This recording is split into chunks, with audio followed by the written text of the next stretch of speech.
11장 타인을 향한 손가락질의 영적인 의미. 나는 상승 마스터 고타마 붓다입니다. 관음의 담화와 함께 이 담화를 경험할 때 여러분은 남성과 여성 사이의 완전한 평등함이 어떻게 상승 영역에 존재하는지 깨닫게 됩니다. 남성과 여성 사이의 절대적 평등이 지구에 존재해야 하는 이유도 알 수 있습니다. 관음께서 우리의 결합된 담화에서 오메가 측면을 주셨으므로 나는 나머지 알파 측면을 주도록 하겠습니다. 관음께서 여러분에게 준 메시지를 언급하면서 나는 이 담화를 손가락질 담화로 헌정하고 싶습니다. 타락한 존재들이 인간을 조종하기 위해 사용해온 그들의 주된 무기가 무엇일까요?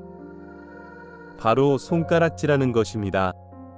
신약의 요한계시록을 보면 우리의 신 앞에서 밤낮으로 우리 형제들을 비난하는 자들이 있었다는 구절이 있습니다.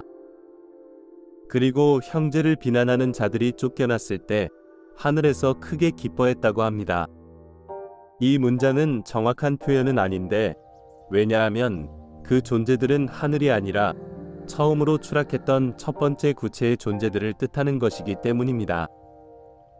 그들은 추락하기 전에 자신 이외의 모든 사람과 신에게 손가락질했습니다.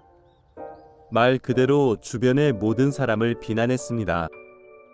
그들은 자신들이 변할 수는 없다고 결정했으므로 남은 유일한 선택은 다른 사람들이 변해야 하고 우주와 신, 날씨까지도 변해야 한다고 여겼습니다. 사랑하는 이들이여, 여러분이 여기에서 보는 타락한 사고방식의 본질은 어떤 의미에서는 자신을 보려고 하지 않기 때문에 누군가에게 손가락질하는 것임을 깨달을 수 있습니다.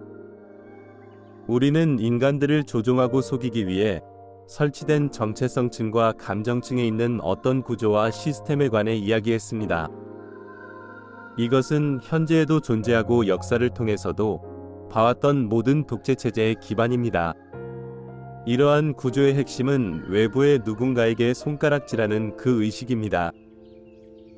다른 사람들을 해치는 데는 항상 명분이 있습니다. 믿기 힘들 수도 있겠지만 아스트랄층에는 사람들의 마음을 사로잡아서 무분별하게 살인을 하게 만드는 데몬들이 있습니다. 쇼핑몰에 가서 총기를 난사하는 최악의 사이코패스나 자기도취증 환자도 자기 행동에 대한 초보적인 수준의 어떤 추론이나 타당한 이유가 있음을 알아야 합니다. 그 정당성은 어디에서 올까요? 그것을 상식의 관점이나 보통 인간의 의식 수준에서 살펴볼 때 여러분이나 보통 사람들은 아마 그 정당성이라는 것을 전혀 이해할 수도 없고 비논리적이며 비정상이라고 말할 것입니다. 하지만 거기에는 나름의 초보적인 추론과 어떤 수준의 정당성이 있습니다. 그것은 어디인가 무엇인가가 잘못되어 있다는 것으로 압축됩니다. 즉, 이 사람의 삶에 뭔가 잘못이 있거나 다른 사람들이 뭔가를 잘못했다는 것입니다. 그리고 잘못을 저지른 사람은 절대로 자기 자신이 아니라는 것입니다.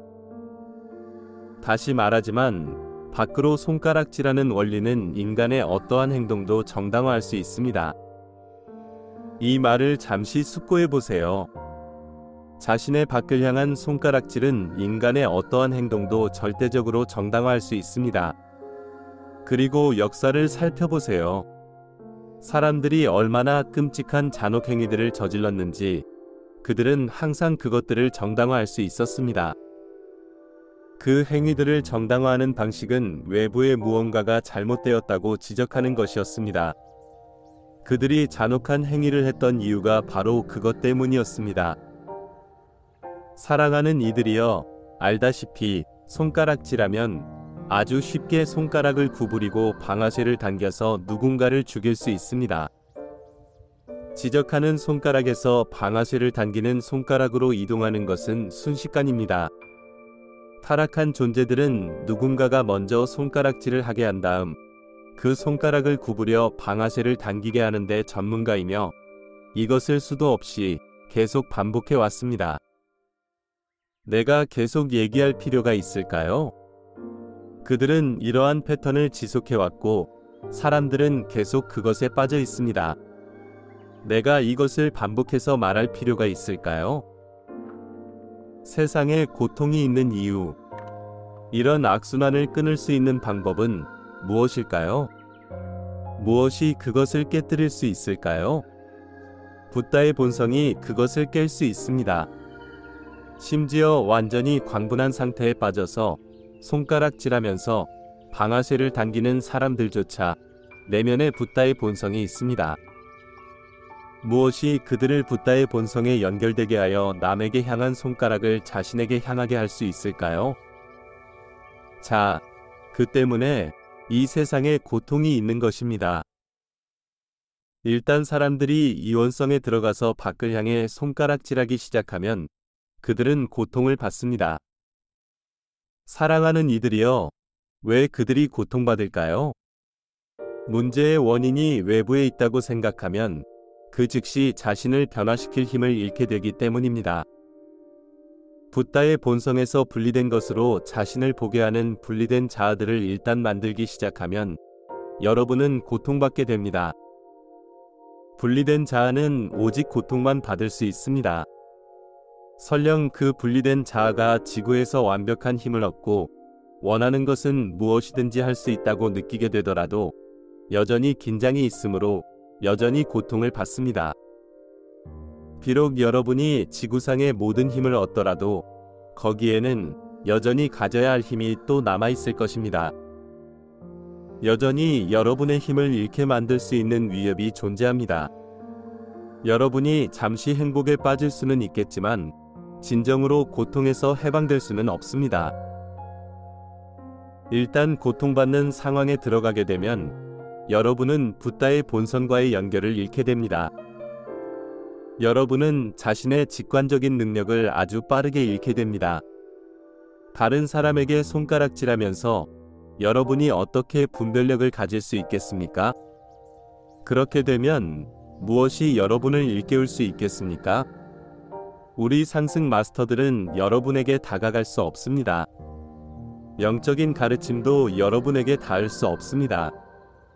나의 사랑하는 형제인 예수께서 설명했듯이 여러분이 이러한 마음 상태에 들어가면 직관력을 잃게 됩니다. 중립적인 상태에서 관찰하고 추론하는 능력을 잃게 됩니다. 여러분은 문제가 항상 외부에 있다고 규정하는 분리된 자아를 통해서 봅니다. 따라서 자신이 평화롭게 되기 위해 바뀌어야 할 사람은 다른 누군가라고 규정하게 됩니다. 내가 2500년 전에 무엇을 가르쳤나요? 예수께서 2000년 전에 무엇을 가르쳤나요? 고통을 피하기 위한 열쇠는 자신 안으로 들어가서 고통을 유발하는 조건을 바꾸는 것입니다. 여러분이 손가락질할 때 무슨 일이 일어날까요? 여러분은 고통의 원인이 자기 바깥에 외부 조건들이나 다른 사람들에게 있다고 생각합니다. 여러분은 자신이 경험하는 고통이 저 바깥 산꼭대기나 자신의 적이라고 여기는 사람들 사이에 있지 않다는 사실을 보지 못합니다. 여러분의 고통은 내적인 경험이고 내적인 경험은 오직 내적인 원인에서 생깁니다. 이러한 내적인 원인은 어쩌면 외부의 상황들이 촉발했을지 모르지만 그 원인은 외부의 상황이 아닙니다. 원인은 내면에 있습니다. 여러분이 손가락질하기 시작하면 잘못된 방향을 보고 있는 것입니다. 여러분은 고통에서 벗어나기 위해서 외부의 무언가를 바꾸어야 한다고 생각합니다. 처음에 여러분은 저 사람이 바뀌어야 한다고 생각할 수 있습니다. 아마 여러분은 누군가를 죽이면 자신의 고통이 끝나게 될 것이라고 극단적으로 생각할지도 모릅니다. 타락한 존재들은 그들 외부의 무언가를 바꿈으로써 자신의 고통을 줄이려는 시도를 아주 오랫동안 해왔습니다. 그들은 아주 오래전에 개인적인 수준을 초월했습니다. 이제 그들은 자신의 고통을 완화할 수 있는 유일한 방법이 그들 주변의 환경 모두를 바꾸는 것으로 생각합니다. 주변의 모든 것을 바꾸기 위해서는 그들 주변의 모든 것에 대해 힘을 가질 필요가 있고 주변의 모든 것을 통제할 수 있어야 합니다. 타락한 존재들은 항상 맹목적으로 통제력과 힘을 얻으려고 하며 이로써 외부 상황을 강제로 변화시키려고 합니다. 지구의 궁극적인 독재자. 타락한 존재가 히틀러, 스탈린 혹은 마오쩌둥 같은 독재자의 위치에 오르게 되면 어떻게 될까요? 그는 자신의 고통이 사라지지 않는 것을 경험합니다. 이것은 그 생애에 정신이상을 유발할 수 있습니다. 그 생애 이후에 일어나는 일은 타락한 존재가 많은 경우 다음 생에 육화할 수 없다는 것입니다. 그는 한동안 아스트랄층으로 가서 어쩌면 거기에서 자신의 분노를 표출할 것입니다. 일부 타락한 존재들은 아스트랄층의 노골적인 분노를 초월했고 멘탈층이나 낮은 정체성층으로 올라갑니다.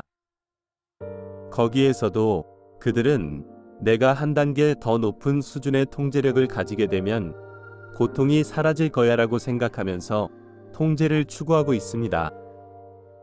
혹은 자신이 처한 환경에서 궁극적인 통제권을 가진다면 고통이 사라지리라 생각합니다.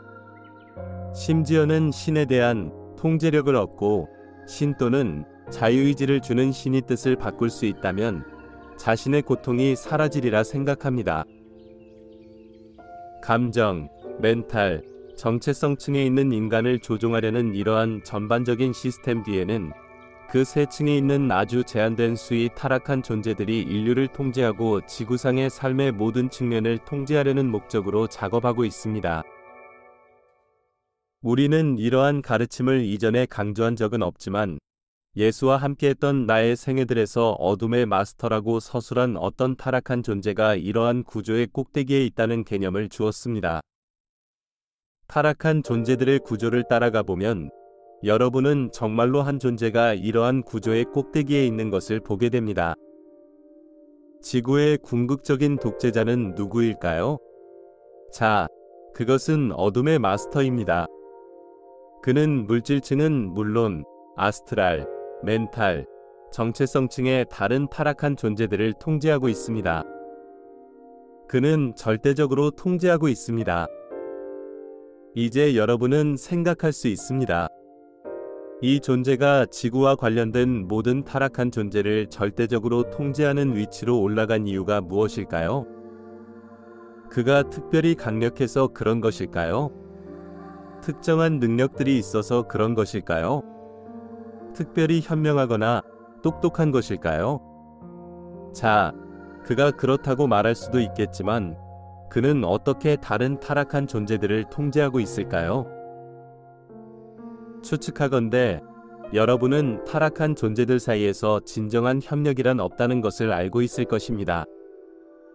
우리 상승 마스터들은 정기적으로 회합을 하고 위원회를 열어 함께 모입니다.